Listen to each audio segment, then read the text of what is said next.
Assalamualaikum warahmatullahi wabarakatuh. Selamat siang anak-anakku semua. Semoga kalian selalu dalam kondisi sehat walafiat ya. Amin. Nah, untuk saat ini kita akan belajar IPA bersama-sama. Dan hari ini pelajaran IPA kita materinya adalah gejala alam dan mitigasi.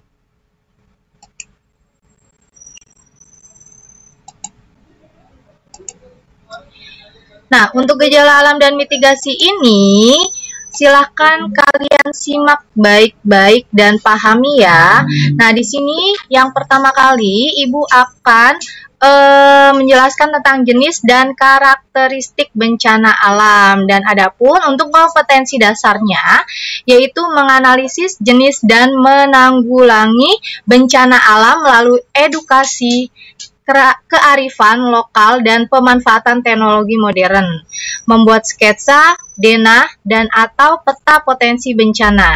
Nah, untuk indikatornya, yaitu peserta didik mampu menyebutkan serta mendeskripsikan jenis dan karakteristik bencana alam. Oke, yang pertama kali kita belajar tentang pengertian bencana alam terlebih dahulu ya. Nah, di sini untuk bencana alam itu adalah peristiwa atau rangkaian peristiwa yang mengancam dan mengganggu kehidupan dan penghidupan masyarakat yang disebabkan baik oleh faktor alam dan non-alam maupun faktor manusia sehingga mengakibatkan timbulnya korban jiwa manusia, kerusakan lingkungan, kerugian harta benda, dan dampak psikologis.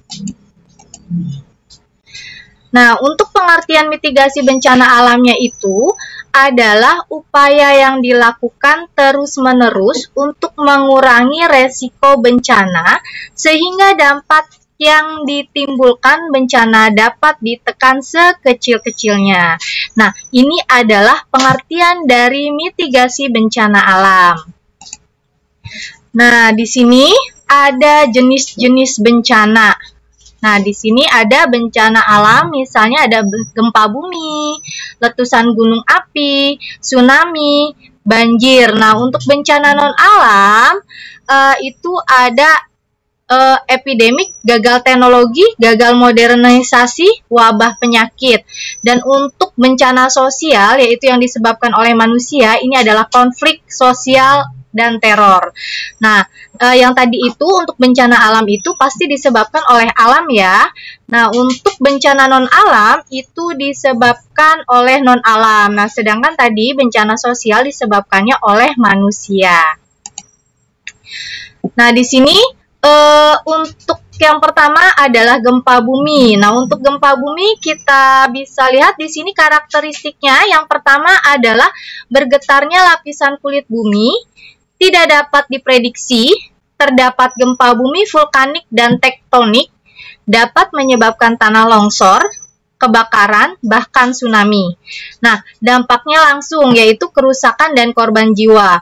Dan dampak tidak langsungnya yaitu sumur mengering. Dan untuk yang kedua, misalnya di sini ada letusan gunung api. Nah, letusan gunung api ini karakteristiknya yang pertama dapat diprediksi. Nah, bahaya langsungnya yaitu aliran lava, abu panas, guguran batu pijar, lontaran batu, lahar letusan, dan gas beracun. Bahaya yang tidak langsung yaitu adalah lahar dingin dan longsoran gunung api. Oke, di sini yang ketiga ada tsunami. Nah, untuk tsunami ini karakteristiknya yang pertama adalah gelombang tinggi atau besar yang menghantam daerah pantai dan pesisir. Nah, ini terjadinya adalah akibat dari gempa bumi dasar laut. Dapat diprediksi memiliki tinggi, panjang, dan arah gelombang tertentu. Dan yang berikutnya, yaitu yang keempat, ada banjir. Nah, banjir ini karakteristiknya adalah dampak berlangsung lambat, cepat atau tanpa pengeringan. Terus yang kedua, biasanya dia terjadi pada musim hujan, dan dampaknya itu dapat merusak tergantung pada tinggi air, luas genangan, lamanya genangan, kecepatan aliran, material yang hanyut, dan tingkat kepekatan atau endapan lumpur. Dan untuk yang berikutnya, yang kelima, di sini ada kekeringan. Nah, untuk kekeringan, di sini karakteristiknya adalah yang pertama dapat terjadi karena faktor meteorologi, hidrologi, prasarana, sumber daya air, dan faktor sosial ekonomi. Nah, ini mengakibatkan cadangan air berkurang, bahkan sampai tidak ada. Nah, dampaknya yaitu tergantung jangka lamanya kekeringan, atau pendek, menengah, atau panjangnya. Dan untuk yang berikutnya adalah tanah longsor. Untuk tanah longsor ini karakteristiknya yaitu gerakan tanah dan batuan yang terseret ke bawah pada lahan miring. Yang berikutnya terjadi karena lereng gundul, gempa bumi, dan penambangan yang tidak terkendali. Dan dapat terjadi secara tiba-tiba. Dapat juga menghancurkan bangunan, jalan, pipa, dan kabel. Itu untuk tanah longsor. Untuk yang berikutnya, di sini ada kebakaran hutan. Untuk kebakaran hutan, karakteristiknya yaitu kondisi api yang tidak terkontrol pada daerah hutan.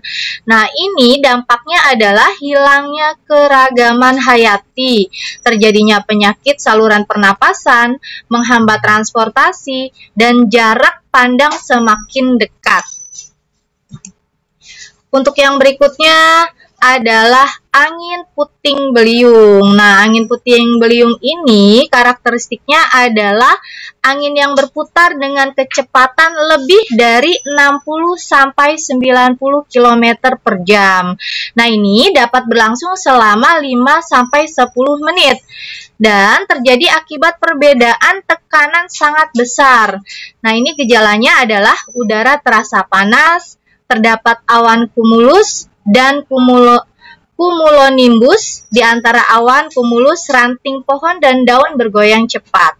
Nah, ini berdampak yaitu kerusakan bangunan. Itu dampak dari angin puting beliung. Nah, demikianlah tadi materi yang dapat Ibu sampaikan kepada kalian. Semoga kalian dapat menyimaknya dan memahaminya dengan baik. Dan terima kasih sudah belajar IPA bersama Ibu untuk hari ini. Ibu akhiri, wassalamualaikum warahmatullahi wabarakatuh. Tetap semangat ya buat kalian semua belajarnya.